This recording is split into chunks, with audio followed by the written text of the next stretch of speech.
James Clear's Atomic Habits has sold over 20 million copies. But knowing the principles and applying them are different things.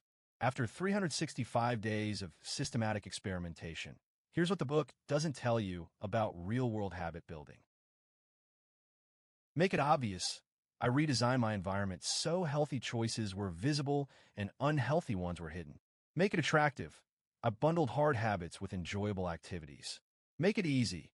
I reduced every habit to under 2 minutes to start. Make it satisfying. I tracked streaks and celebrated small wins. All 4 laws work, but not equally. Identity-based habits were the game changer. Instead of I want to run, I adopted I am a runner. Instead of I should read more, I embraced I am a reader. When your identity shifts, the habits follow naturally.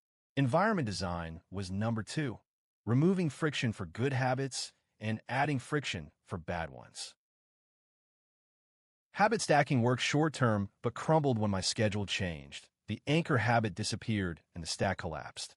The 2-minute rule worked perfectly for starting, but I needed a separate system for scaling up.